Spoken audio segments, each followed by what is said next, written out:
নমস্কার। আমাদের আজকের গল্প ষষ্ঠীপদ চট্টোপাধ্যায়ের অদ্ভুত উড়ে। একবার হুগলি জেলার মৌপাশিয়া গ্রামের হরিপদ কি একটা কাজে কলকাতা গিয়েছিল। ট্রেনের গোলমালে ফিরতে রাত হয়ে গেল। তখন তো এখনকার মতো এমন ইলেকট্রিক ট্রেন ছিল না। কয়লার ইঞ্জিন দেওয়া কাঠের বগি গাড়ি 2 ঘন্টার পথ 5 ঘন্টায় যেত। একে অবেলা ট্রেন, তার উপর ইঞ্জিনটা কামারকুণ্ডুতে বিগড়ে যাওয়ায় নতুন ইঞ্জিন জুড়ে ট্রেন যখন গুরুপ স্টেশনে এলো তখন রাত্রি 10টা। যাই হোক, হরিপদ যখন ট্রেন থেকে নামলো তখন গরুর গাড়ি পালকি কিছুই নেই। অগত্যা স্টেশনেই রাতটা কাটিয়ে দেবে ঠিক করে প্ল্যাটফর্মে কাঠের বেঞ্চিতে আরাম করে বসলো। ট্রেন থেকে আরো 2-4 জন যাত্রী নামলো, তবে তারা সব কাছাকাছিই থাকে, বীরপুর, কোটালপুর, বালিদহ এইসব গ্রামে। তাই তারা যে যার পায়ে হেঁটেই চলে গেল না শুধু হরিপদ এবং এক বৃদ্ধ। বৃদ্ধ হরিপদের কাছে এসে বললেন, আপনি কোন গ্রামে থাকেন ভাই? হরিপদ বলল, আমি থাকি মৌবেশে, এখান থেকে 4-5 মাইল দূর। আপনি? আমি এখানে থাকি না, আমার মেয়ের বাড়ি চোপায়, সেখানেই যাব বলে এসেছিলাম, কিন্তু কপালের ফের। চোপা নাম শুনেই উৎসুক হয়ে হরিপদ বলল, চোপা? ও তো আমাদের পাশের গ্রাম। ও গ্রামে আপনার মেয়ের বাড়ি কোথায়? জামাইয়ের নাম কি? তুমি কি চিনবে? আমার জামাইয়ের নাম লালমোহন দাস। লালমোহনকে চিনবো না? ওর বিয়েতে বউ ভাতের দমভর খেয়েছিলাম। তা আপনি লালমোহনের শ্বশুর যখন, তখন আমার সঙ্গেই যাবেন। কিন্তু মুশকিল হলো এই রাতে আরো 2-1 জন সঙ্গী থাকলে ভালো হতো, মাত্র 2 জনে কি করে যাই?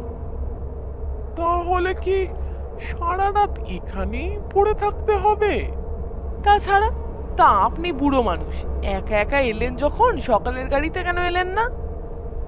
আমার আজকে আসার কোনো ঠিক ছিল না, অনেকদিন মেয়েটাকে দেখিনি, তাই ওর জন্য মনটা খুব ছটফট করছিল। সেই জন্যই হঠাৎ বেরিয়ে পড়লেন, এই তো?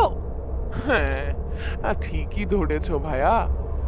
তা চলো না, একটু সাহস করে এগোনো যাক। হরিপদ বললে, সাহস করে না হয় এগোলাম, কিন্তু অত পথ আপনি হেঁটে যেতে পারবেন? কি যে বলো, জানো না, মরা হাতি লাখ টাকা, 20 মণ 25 মণ ঘি খাওয়া হাড় আমার। হাঁটাকে আমি ভয় করি না, তবে অন্য কিছুর ভয় করি, তাই একা হেঁটে যেতে সাহস হচ্ছে না। হরিপদ বলল, ওই একই কারণে আমিও তো যেতে চাইছি না।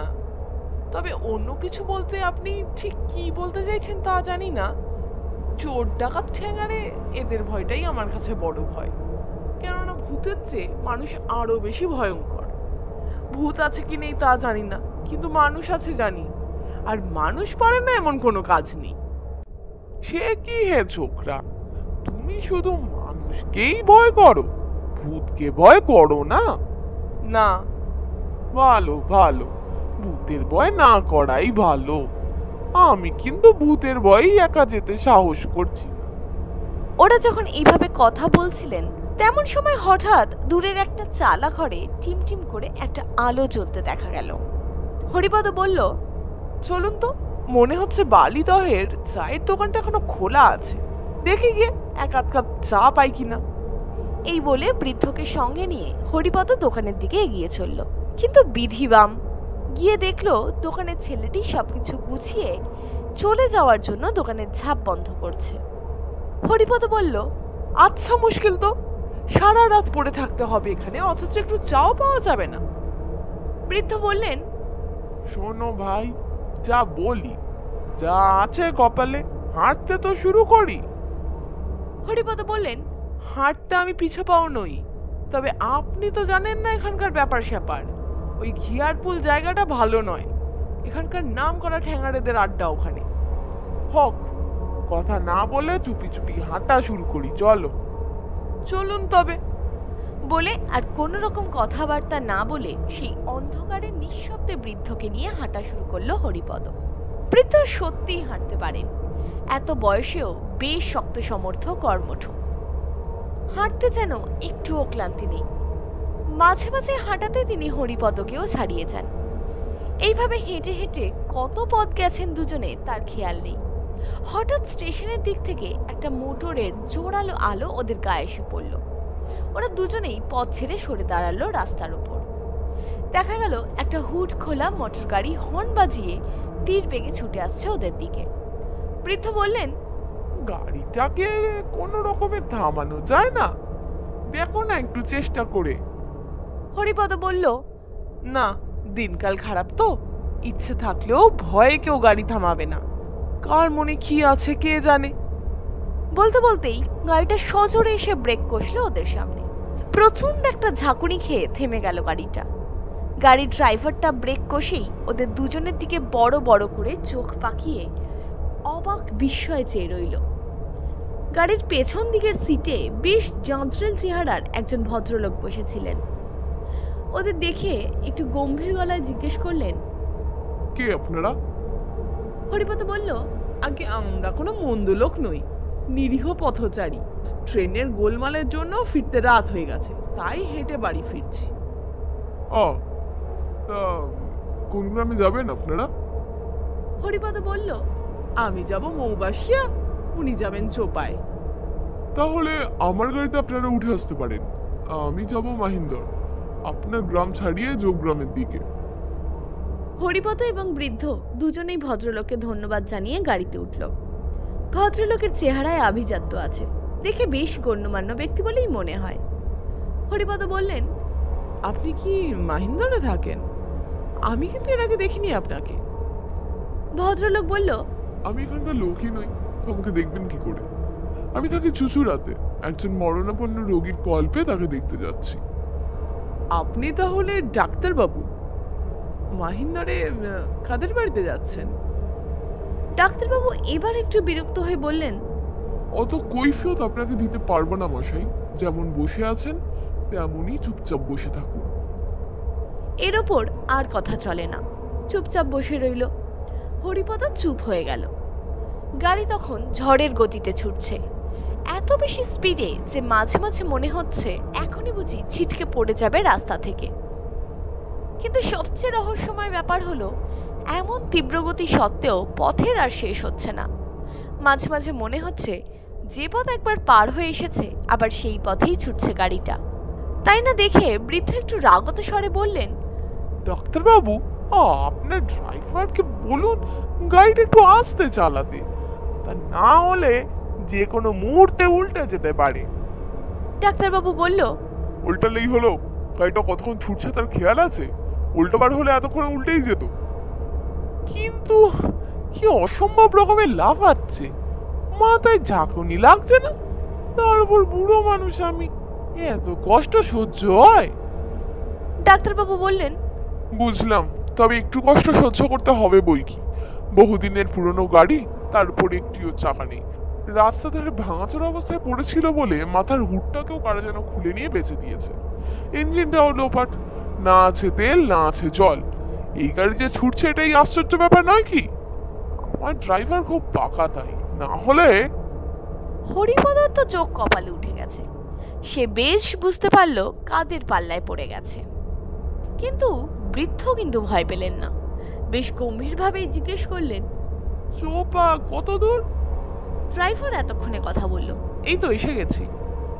আমাকে আমার মেয়ের কাছে আজ যেতেই হবে, অতএব বেশি কেরামতি না দেখিয়ে তাড়াতাড়ি পৌঁছে দাও।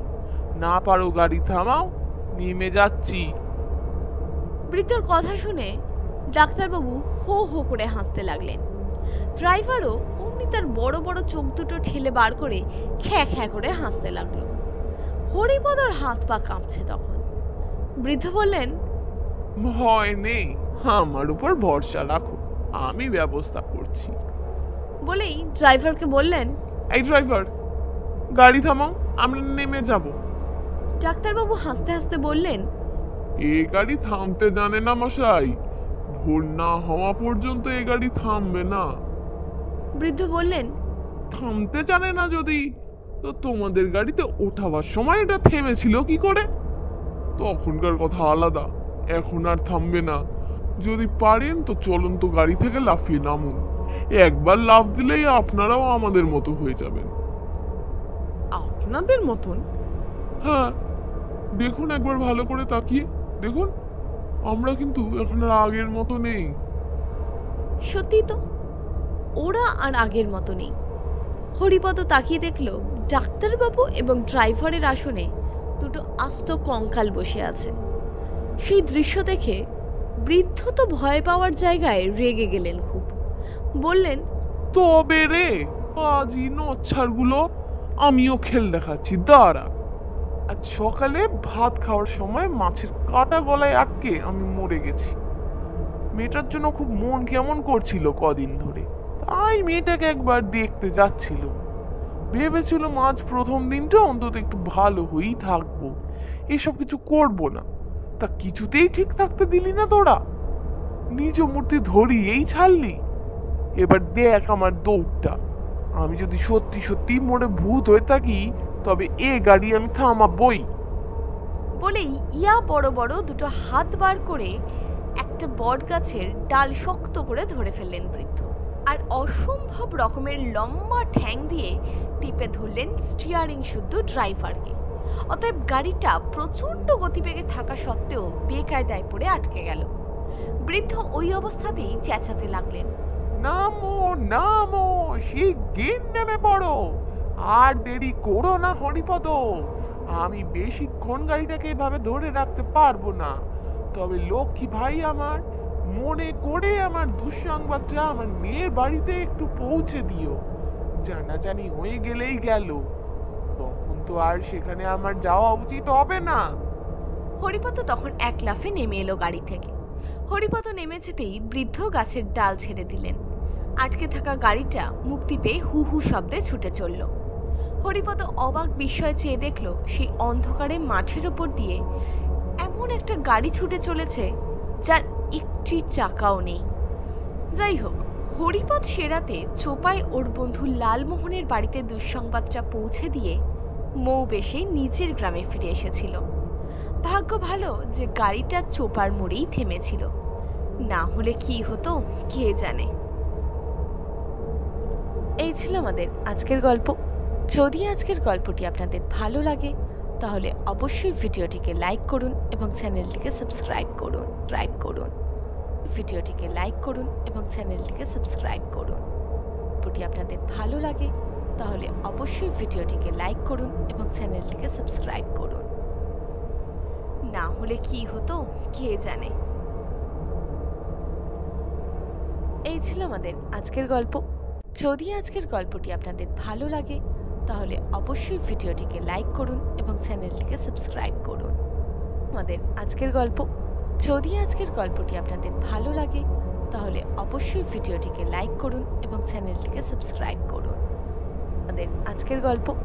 যদি আজকের গল্পটি আপনাদের ভালো লাগে তাহলে অবশ্যই ভিডিওটিকে লাইক করুন এবং চ্যানেলটিকে সাবস্ক্রাইব করুন। আজকের গল্পটি আপনাদের ভালো লাগে তাহলে অবশ্যই ভিডিওটিকে লাইক করুন এবং চ্যানেলটিকে সাবস্ক্রাইব করুন। সাবস্ক্রাইব করুন সাবস্ক্রাইব করুন এবং চ্যানেলটিকে সাবস্ক্রাইব করুন। তাহলে অবশ্যই ভিডিওটিকে লাইক করুন এবং চ্যানেলটিকে সাবস্ক্রাইব করুন। তাহলে অবশ্যই ভিডিওটিকে লাইক করুন এবং চ্যানেলটিকে সাবস্ক্রাইব করুন। এর গল্পটি আপনাদের ভালো লাগে তাহলে অবশ্যই ভিডিওটিকে লাইক করুন এবং চ্যানেলটিকে সাবস্ক্রাইব করুন। এই ছিল আমাদের আজকের গল্প। যদি আজকের গল্পটি আপনাদের ভালো লাগে তাহলে অবশ্যই ভিডিওটিকে লাইক করুন এবং চ্যানেলটিকে সাবস্ক্রাইব করুন এবং চ্যানেলটিকে সাবস্ক্রাইব করুন এবং চ্যানেলটিকে সাবস্ক্রাইব করুন। ভিডিওটিকে লাইক করুন এবং চ্যানেলটিকে সাবস্ক্রাইব করুন এবং চ্যানেলটিকে সাবস্ক্রাইব করুন এবং চ্যানেলটিকে সাবস্ক্রাইব করুন। লাইক করুন এবং চ্যানেলটিকে সাবস্ক্রাইব করুন